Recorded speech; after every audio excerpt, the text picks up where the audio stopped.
Bom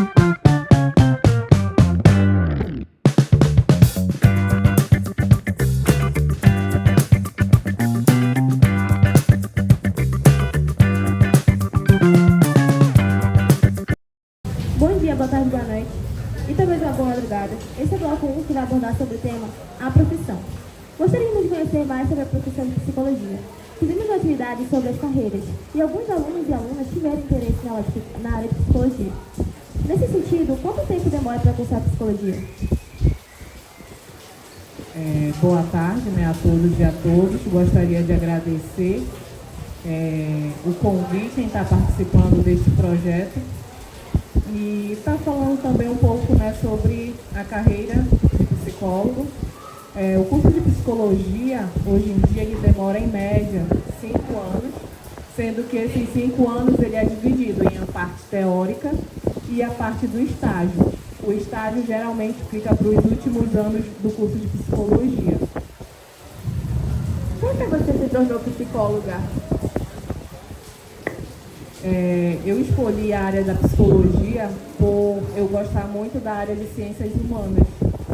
E correlato a isso também, a necessidade de compreender o comportamento humano e fazer com que o ser humano ele possa lidar melhor com as suas emoções, com os seus conflitos e, a partir daí, galgar uma nova perspectiva de vida. Quais áreas esse profissional pode atuar? Bom, a psicologia ela é uma área bastante ampla, Existem várias áreas que você pode estar atuando.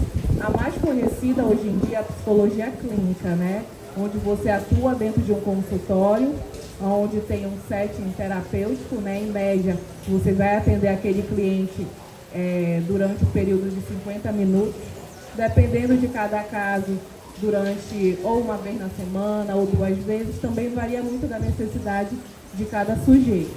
Temos a psicologia do esporte também, onde você vai estar atuando em questões motivacionais. Geralmente esses times de futebol, eles contam com esse suporte, Temos outra área que é a área da saúde. O psicólogo também ele pode estar atuando dentro dessa área, ajudando no processo de saúde e doença dessas famílias, de que forma elas compreendem esse conceito e, a partir de então, para contribuir com a emancipação desse sujeito. Temos a área da psicologia social e comunitária, que é onde você pode estar atuando nos CRAs, CREAs, Unidade de Acolhimento Institucional, que aí a gente faz a escuta desse sujeito e, a partir do que ele traz ali, a partir do que emerge dentro daquele contexto, a gente pode estar trabalhando. Por exemplo, dentro do CRAS, a gente trabalha muito essa questão dos fortalecimentos de vínculos familiares entre as famílias.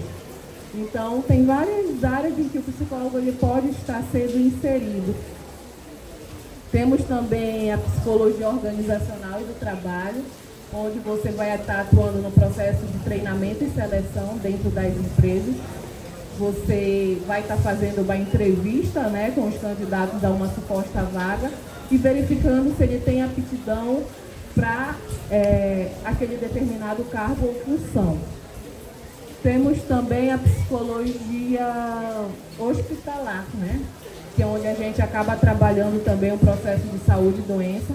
A gente diz que na psicologia escolar é um atendimento breve e focal, porque a gente vai estar atuando naquele processo de adoecimento, quais as causas que levaram aquele sujeito a esse processo de adoecimento, questões de internação e reabilitação também, muitas das vezes. Qual é a diferença entre psicologia escolar e psicologia clínica? Bom, a diferença da psicologia clínica para a psicologia escolar é o seguinte, que na psicologia clínica a gente vem trabalhando muito a questão do sintoma, A gente atua em processos psíquicos em sujeitos em que já se apresentam um sintoma estabelecido, como, por exemplo, uma pessoa que possui um caso depressivo, uma pessoa que possui uma síndrome do pânico, ou seja, o sintoma ele já está ali se manifestando. Então, a gente vai estar trabalhando em cima desse sintoma, diferentemente da psicologia escolar. Na psicologia escolar, a gente trabalha numa perspectiva preventiva, ou seja, a nível de palestras, orientações, rodas de conversas, para fazer com que esse aluno e a comunidade escolar como um todo não venha a estar vivenciando situações de violações de direitos, entre outros. E como a psicologia pode ajudar as pessoas? Bom, eu digo que a psicologia ela pode ajudar as pessoas de várias formas, né? E uma delas, a principal que eu digo é a questão do autoconhecimento.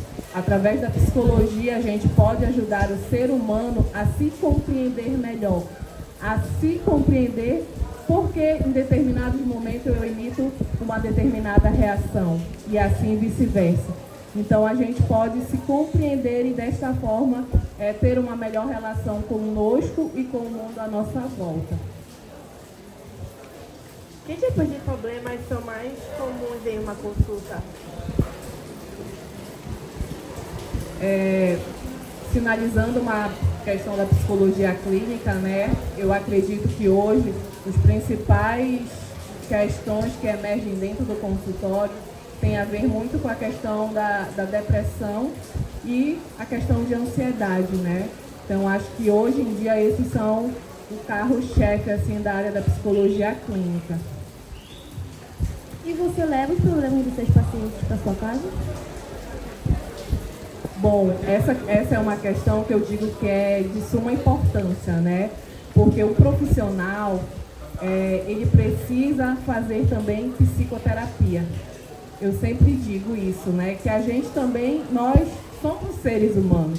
Então, a gente também está inerente a qualquer tipo de outras situações vivenciais. Então, o processo terapêutico, ele é de suma importância para nós também, enquanto profissionais, para a gente trabalhar melhor as nossas emoções, os nossos sentimentos, para fazer com que esses sentimentos e essas emoções não venham a se confundir com aquilo que o paciente nos traz. Você gosta de trabalhar com psicóloga? É difícil?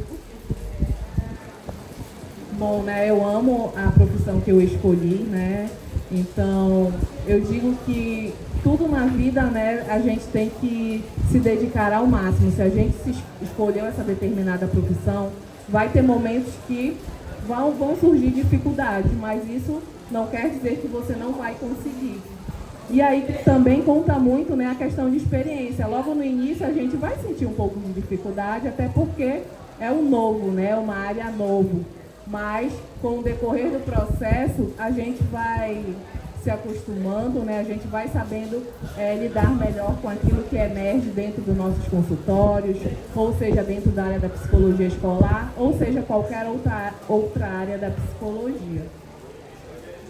É recomendável conversar com algum parente ou com um psicólogo? Mas aí, em que situação? Depende muito também de cada situação, né? Bom, se for relacionado à questão de problemas, né, eu sempre digo que é recomendável o primeiro suporte que a gente tem é dentro do ambiente familiar, dentro do seio familiar. É recomendável, sim, primeiramente estabelecer uma rede de confiança entre os membros da família, né, onde a gente possa abertamente compartilhar com eles sobre os nossos sentimentos, sobre as nossas emoções.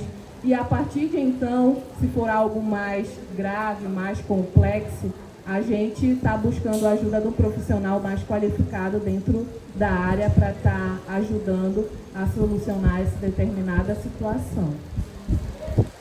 Qual foi a situação mais difícil que a senhora já tratou? Bom, é uma situação assim que eu debrucei bastante durante a minha profissão, foi na área da psicologia hospitalar. durante uma residência em nefrologia, né, na Universidade Estadual do Pará. E nessa época eu estava atuando numa clínica de nefrologia, onde era uma paciente que fazia hemodiálise. Essa paciente, ela tinha problemas financeiros bem agravados, não tinha uma rede de apoio, não tinha um suporte familiar e, concomitante a isso, ela apresentava um diagnóstico de esquizofrenia. Então, todos esses fatores em conjunto acabavam que dificultando a sua adesão ao tratamento. Então, foi um dos casos assim que talvez mais emblemáticos, né? Porque ela não tinha um suporte familiar, não tinha uma rede de apoio, ainda tinha uma criança que era um filho de talvez mais ou menos uns 9 anos de idade. Então, esse foi um caso assim que foi bastante difícil, né? Mas, com o passar do tempo, ela foi aderindo ao tratamento, mas também dentro das suas possibilidades, porque a gente sabe que o quanto que é difícil. A pessoa que já tem um suporte familiar já se torna difícil. Imagine aquela pessoa que não tem um suporte familiar e não tem perspectiva nenhuma de vida, né? Então, esse caso foi o que mais me rendeu assim, esforços para estar contribuindo ao mínimo, né, fazendo esse acolhimento dessa mulher, dessa mãe, enquanto ex-esposa. E também surgiram outras questões inerentes a esse processo de adoecimento. Bem, muito obrigada pelas respostas e muito obrigada ao público pela audiência. Agora fique com o próximo bloco.